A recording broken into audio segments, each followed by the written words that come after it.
Welcome. DR Gyan classes.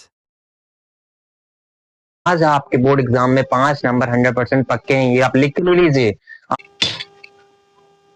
Hello everyone, welcome back to your DR Gyan classes. आज हम लोग पढ़ते हैं ओम्स लॉ के बारे में। आज आपके बोर्ड एग्जाम में 5 नंबर 100% पक्के हैं, ये आप लिख के ले लीजिए। आज हम लोग पढ़ते हैं ओम्स लॉ। ओम्स लॉ क्या होता है? ओम्स लॉ को पहले समझ लेते हैं, रिप्रेजेंट किससे किया जाता है, इसका सिंबल क्या होता है। इसका सिंबल होता है ओम, ठीक है। इसको क्या कहता है ये ओम्स लॉ? ओम्स क्या थे? ओम्स कैसे नाम पड़ा? ओम्स एक साइंटिस्ट थे, उनके नाम से ये ओम्स लॉ बना। उन्होंने कहा था कि V equal to I R. V क्या होता है यहाँ पे? V होता है पोटेंशियल। पोटेंशियल किसके डायरेक्टली प्रोपोर्शनल होता है? करंट के प्रोपोर्शनल। V इक्वल टू आई।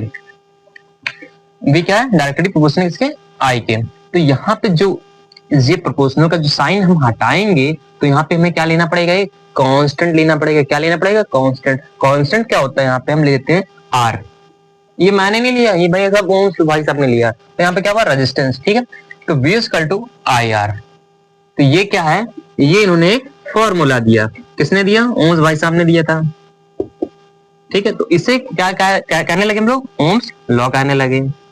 ये फॉर्मूला हो गया। इस फॉर्मूले से बहुत सारे आप सम सॉल्व करेंगे आगे।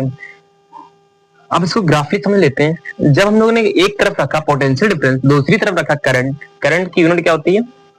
एम्पियर होती है। इसको किससे? वोल्ट होता है। तो हम इसको जब यहाँ पे जितना हम पोटेंशियल बढ़ाएंगे, जितना हम करंट बढ़ाएंगे, उतना ही हमारा कांस्टेंट ग्राफ बनता चले जाएगा, ठीक है। अब इसको हम समझ लेते हैं थ्योरेटिकली, क्योंकि हमें पेपर में तो थ्योरेटिकली लिखना पड़ेगा। तो पढ़ते हैं।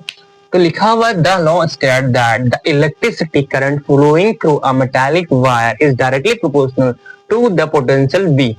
मैंने बताया अभी आप लोगों को ना, इसको किससे रिप्रेजेंट करेंगे? V से। Across it in provided its temperature remain the same. आप चाहें तो ये ना लिखें, अगर आप इतना भी लिख देंगे ना पेपर में तो टीचर आपको नंबर दे देगा। अगर ग्राफ बना देंगे तो 100% 5 में से 5 नंबर मिल जाएगा आपको। पढ़ते तो पढ़ लिया। तो क्या समझ में आया कि कोई भी जो करंट होता है डायरेक्टली प्रोपोर्शनल किसके होता है? वोल्ट के। ओके, मतलब पोटेंशियल डिफरेंस के।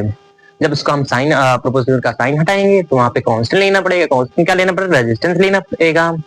I hope you can understand. Thank you. अगर आपको कोई भी वीडियो चाहिए किसी भी रिलेटेड टॉपिक, किसी भी रिलेटेड सब्जेक्ट, तो आप मुझे कमेंट सेक्शन में बताइए। I will make it. Thank you.